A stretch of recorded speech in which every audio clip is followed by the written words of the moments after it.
Part 1. The Signal and the Story.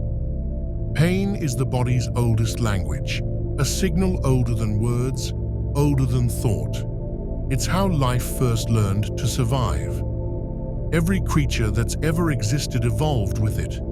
The sharp warning that something is wrong, the silent command to move, to adapt, to protect. But humans turn pain into something else, a story. We don't just feel pain, we interpret it. We give it meaning. And that meaning decides whether it destroys us or shapes us. Pain, at its core, is information. When you touch something hot, your hand withdraws before you even think. The body reacts faster than the mind. But when you lose someone, fail deeply, or betray yourself, the pain lingers long after the moment is gone. It echoes not in your skin, but in your perception. Physical pain fades with healing. Emotional pain stretches through time because the mind keeps replaying it. It's not just what happened, it's what we believe it means. That's where the psychology of pain begins. The brain is both interpreter and amplifier. It decides how intense pain feels, how long it lasts, and how deeply it embeds itself. Two people can experience the same injury. One recovers, the other spirals. Why? Because one sees pain as temporary, the other sees it as personal. The mind builds an identity around pain and begins to feed on it. That's how hurt becomes suffering. When you strip pain down to its essence, it's neutral, a signal asking for attention. The body says, something's wrong. The mind adds, something's wrong with me.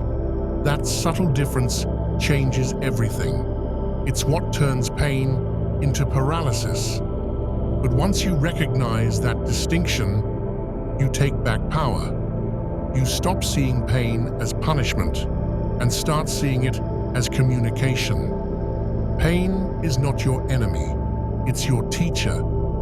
It exposes what comfort hides. It reveals where you're unbalanced, where you're resisting truth, where you've ignored what needs healing. Every ache, whether in muscle or memory, carries a message. Adjust, release, evolve. Even physical pain is deeply psychological. Your brain decides how much to let through. That's why distraction can dull it, why laughter can interrupt it, and why soldiers in battle sometimes feel nothing until the fight is over.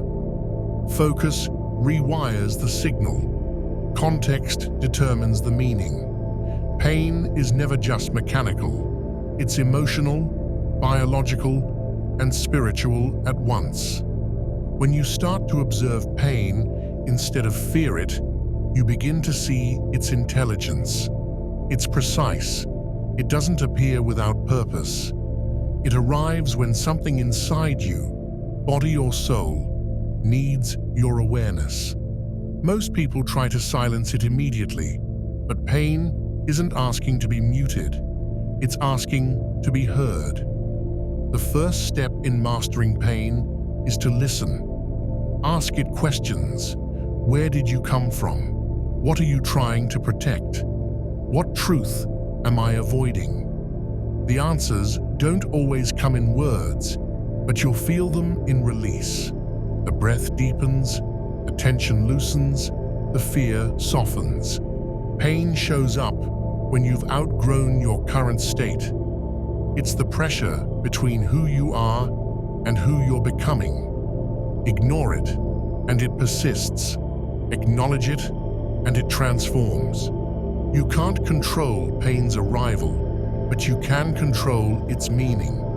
And that's where freedom begins, not in avoiding discomfort, but in understanding that pain was never sent to break you. It was sent to wake you. Part 2. The biology of pain. Pain feels like it lives in the body, but it's born in the brain. When you cut your hand, break a bone, or lose someone you love, the signal travels through nerves to the spinal cord, then to the brain, where it's interpreted, not merely received. That distinction changes everything. What you feel isn't the wound itself, it's your brain's judgment of danger. Nerve endings detect the threat: heat, pressure, injury. But the decision to create pain comes from the mind. It weighs memory, context, emotion, and belief before allowing the signal to reach awareness. That's why the same injury can feel unbearable to one person and mild to another. Pain is subjective because perception is. Scientists call the biological response nociception, the body's alert system. It's a neutral signal, a message that something might be wrong. But nociception alone doesn't equal suffering. The brain adds interpretation, and interpretation adds intensity. Pain becomes amplified or softened based on meaning. If you believe the pain is life-threatening, it spikes. If you believe it's temporary, it eases. That's why athletes can play through torn muscles, and mothers can endure childbirth.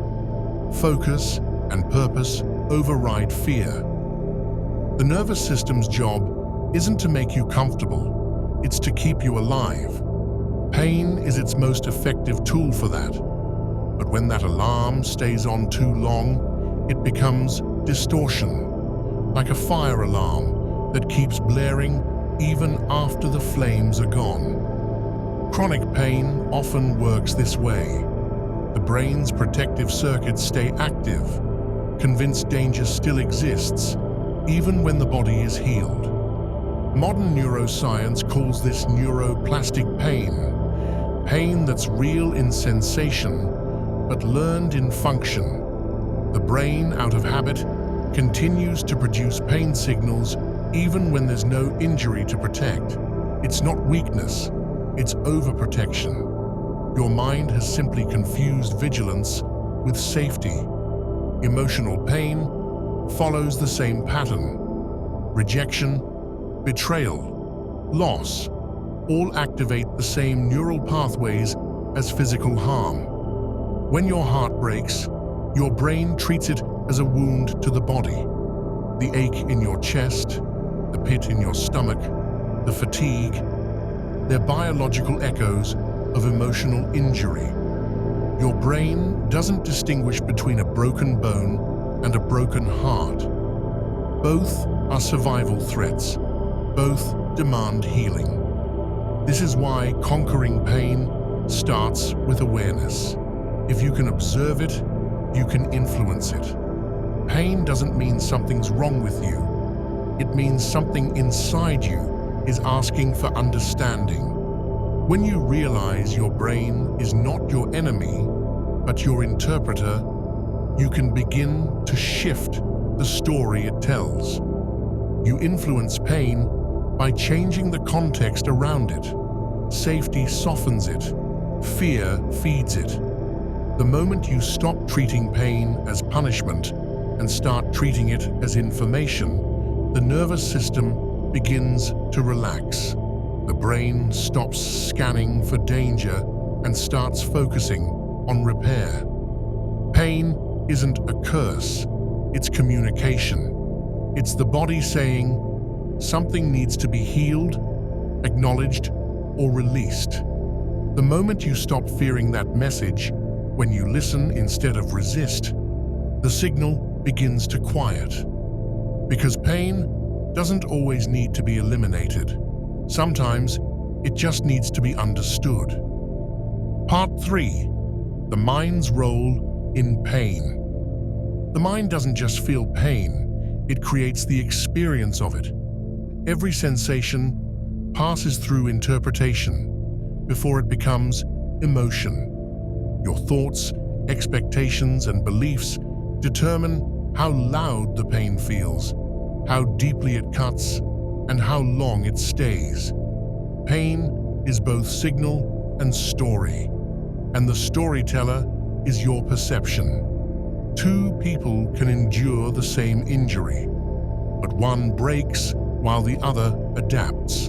The first reacts with panic, fearing permanence, imagining the worst, catastrophizing every twinge. The second breathes through it, accepting the sensation, focusing on control and recovery. Their biology is identical, but their meaning is not. The brain amplifies what it fears and softens what it understands. When pain arrives, your mind immediately searches for context. What caused this? Am I safe? Will it end? The answers to those questions define your experience. Pain becomes suffering when uncertainty fills the space where clarity should be. Fear transforms discomfort into despair, while curiosity transforms it into insight. That's the foundation of top-down modulation, the brain's ability to influence the way pain is processed. Your mind can literally turn the volume of pain up or down, depending on where you place your attention. That's why distraction works. It's why laughter can interrupt agony, why soldiers march through injury, why runners finish marathons with torn muscles. Focus redirects energy away from fear. Neuroscience calls this adaptability neuroplasticity, the brain's capacity to rewire itself through repeated experience. Every time you respond to pain with awareness instead of resistance, you're teaching your brain a new association. Pain doesn't mean danger. Pain means awareness. With time, this rewiring changes your baseline response.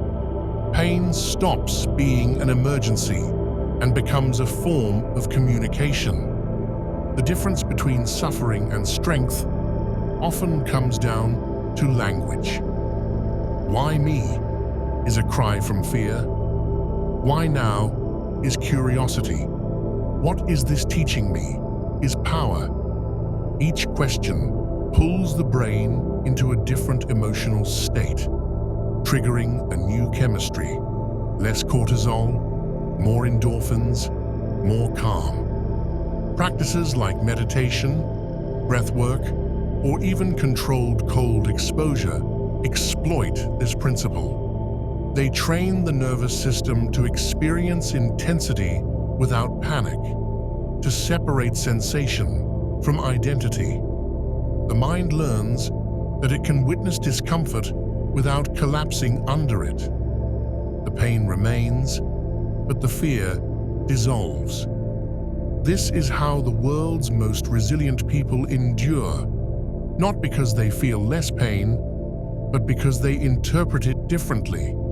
They've learned that pain is not proof of weakness, it's proof of life. It's the body's way of saying, you are still here, still capable, still growing. Pain thrives in resistance, but weakens under observation. The moment you stop fighting it and start listening, you shift from victim to participant, from being consumed by pain to consciously directing it. That's when pain loses its authority and begins to reveal its purpose. Because pain, when understood, doesn't just fade, it transforms into focus, awareness, and ultimately, strength. Part 4. The fear connection. Pain and fear are inseparable. One warns the body, the other amplifies the alarm. The moment pain appears, fear steps in. Not just fear of the sensation, but fear of what it means. Will this get worse? Will it ever stop? Those questions multiply the suffering faster than the injury itself ever could. Neuroscientists call this loop the pain-fear cycle. Pain triggers fear. Fear heightens awareness. Awareness intensifies pain. a feedback loop that traps the body in protection mode. Your muscles tense, breath shortens, heart rate spikes, and the brain, sensing danger, magnifies every signal it receives. What began as discomfort becomes distress. But fear is learned, and what's learned can be unlearned. The antidote isn't avoidance, it's exposure. When you begin to face pain with understanding rather than panic, the nervous system recalibrates. The brain starts to see the pain as information, not emergency. This is why mindfulness, controlled breathing, and visualization are powerful tools. Slow breathing lowers heart rate and tells the body you're safe. Visualization redirects attention and restores agency. It doesn't erase pain. It changes the emotional context that defines it. Fear thrives on uncertainty. Clarity kills it. When you understand what's happening, when you realize that pain is not infinite, that it peaks and passes, you rob fear of its purpose. Every moment you stay present with pain, you're teaching your brain that it's survivable. Each time you breathe through it, you expand your threshold. Over time, fear loses its authority, and the body learns a new truth. Pain is not danger. Pain is communication. You can't always eliminate pain, but you can eliminate the panic attached to it. And once fear loosens its grip, you begin to experience pain differently, not as chaos, but as clarity. Part 5. Breaking the cycle. Pain becomes suffering when it loops, when your body heals, but your mind keeps replaying the alarm. That's the trap of chronic pain. The injury fades, but the brain keeps remembering. Every signal, every ache, becomes a trigger that reignites the story of harm. It's not imagination, it's conditioning. The nervous system learns repetition. This is called central sensitization. The brain, after repeated exposure to pain, rewires itself to expect it. The threshold lowers, the alarm fires sooner, and suddenly, pain appears where no injury exists. It's the body's attempt to protect you. But in doing so, it traps you in false danger. To break this cycle, you must teach the brain safety again. Pain is only necessary when there's threat. So your job is to show the mind there isn't one. This happens through control. The more control you feel, the less pain you experience. Every choice, posture, breath, focus, thought, signals to your brain, I am safe now. That's why practices like cold exposure, exercise, or meditation work. They create controlled discomfort, reminding the body it can experience pain without fear. Each repetition rewires the pattern. You go from victim of pain to observer of it. Another key is movement. When pain traps you, stillness reinforces it. The body's natural instinct is to protect by freezing, but long-term immobility teaches the brain that danger remains. Gentle motion breaks that feedback loop. Even slow, deliberate stretching or walking tells the nervous system the threat is gone. Emotionally, the same pattern applies. Emotional pain becomes chronic when we rehearse the memory instead of releasing it. Forgiveness, gratitude, or even creative expression are forms of movement for the mind, proof that energy is flowing again. Breaking the cycle isn't about forcing pain away. It's about shifting your relationship with it. The goal isn't pain-free, it's pain-aware. When you stop running from it, you stop reinforcing it. Pain may visit, but it no longer decides how long it stays. Part 6. The body's language. Pain is the body's most honest form of communication. It doesn't lie, and it doesn't negotiate. When something is wrong, physically or emotionally, the body speaks first. It tightens, burns, aches, or trembles. Long before the mind admits truth, the body expresses it. Every symptom has a message. A sore neck often holds suppressed tension. A heavy chest hides unspoken grief. A clenched jaw carries unvoiced anger. The body keeps score of everything the mind tries to ignore. When emotions are repressed, the nervous system becomes the messenger, using pain as language. Psychologists call this somatization, when emotional distress converts into physical sensation. It's not imaginary, it's energy misplaced. The brain routes emotional overload through the body because the body is tangible. That's why the pain feels real. Because it is. It's just not always coming from where you think. Listening to your body doesn't mean obsessing over every ache. It means noticing patterns. When does it flare up? What triggers it? What emotion always precedes it? The body is precise when you learn to listen. It reacts instantly to the stories your mind tells. Fear tightens muscles. Guilt weakens posture.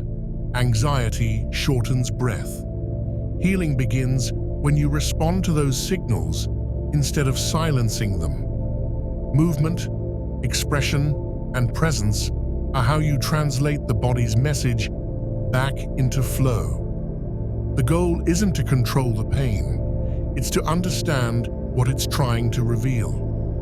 The next time you feel tension, instead of fighting it, ask, what truth am I avoiding right now? That question alone can release what resistance has been holding. The body and mind are not separate systems. They are mirrors. When the body hurts, the mind is speaking.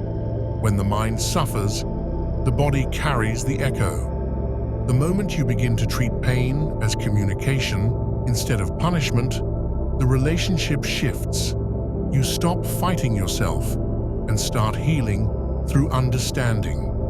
Because pain, when listened to, becomes direction. Part 7. Transforming pain into power. Pain is raw energy, and energy, by nature, is neutral. What determines whether it destroys or strengthens you is how you channel it. The same force that breaks people can build them if they learn how to use it. Every time pain enters your life, it gives you two choices: to close or to convert. Conversion begins with awareness. You can't transform what you refuse to feel. Avoidance traps pain in the body, attention moves it. When you stop resisting discomfort and start exploring it, you begin reclaiming energy that was locked inside it. That's the essence of post-traumatic growth. Not forgetting pain, but alchemizing it. Psychologists describe this process as cognitive reappraisal, reframing meaning. Instead of seeing pain as proof of weakness, you reinterpret it as evidence of capacity. The body only breaks where it once had strength. The heart only hurts where it once cared deeply. That awareness turns pain from punishment into perspective. Every scar, physical or emotional, is proof that you survived something that tried to end you. That's not something to hide. That's data. That's history. It's the mind's record of adaptation. Once you view it that way, pain becomes memory, not identity. To transform pain, you must give it purpose. Athletes turn physical pain into endurance. Artists turn emotional pain into beauty. Thinkers turn existential pain into wisdom. The process is the same. Expression turns suffering into strength. When you use pain consciously, it stops controlling you. You begin to extract lessons. How resilient you are, how adaptable, how capable of rebuilding.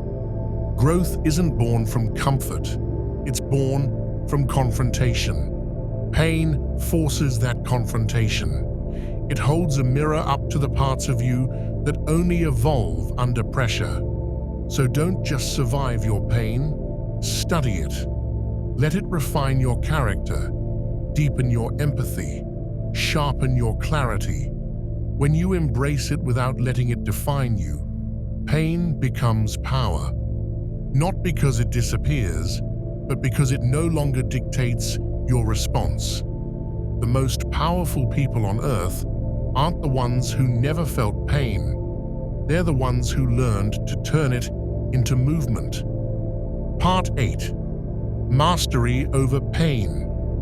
Mastery over pain doesn't come from resistance. It comes from relationship. You stop trying to fight it and start learning from it. Pain will always exist in some form. It's part of being human. What separates the powerless from the powerful is how they interpret it. Pain is feedback. It tells you where you're misaligned, physically, emotionally, spiritually. Once you start listening instead of reacting, pain becomes precision. It shows you the exact area of imbalance demanding awareness. The body aches where the mind refuses to change. The heart hurts where truth is being ignored. True mastery begins when you stop asking, "How do I make this stop?" and start asking, "What is this trying to teach me?" That shift turns suffering into signal. You're no longer a victim of pain. You become a student of it. The ancients understood this. Warriors, monks, and mystics trained themselves to sit inside discomfort until it transformed. They knew that avoiding pain breeds weakness, but meeting it consciously breeds strength. That's why endurance training, meditation, fasting, or cold exposure exist in every culture. Each practice teaches the same lesson. Pain is not an obstacle, it's an initiation. Neuroscience now confirms what philosophy always knew. The more familiar you are with pain, the less power it has over you. Exposure changes perception. Controlled adversity rewires the nervous system, expanding your tolerance. The mind stops panicking, and the body stops overreacting. The sensation remains, but the suffering fades. Emotional pain follows the same law. The moment you stop fearing heartbreak, betrayal, or loss, you gain freedom. Not because pain disappears, but because you know it won't destroy you. The memory might still hurt, but it no longer defines you. That is psychological mastery. Presence without resistance. Every time you face pain without flinching, your nervous system evolves. You build emotional range, mental endurance, and spiritual depth. What once shattered you now strengthens you. What once silenced you now shapes your voice. Pain becomes your compass. It points toward growth, discipline, and understanding. The very sensation you once feared turns into guidance, showing you exactly where to heal, where to grow, and where to let go. You may never escape pain, but you can transcend it. When you stop fighting the inevitable, you start mastering the internal. You learn that pain was never the enemy, only the teacher. And in that realization, you discover something profound. What you once called pain was simply power waiting to be understood.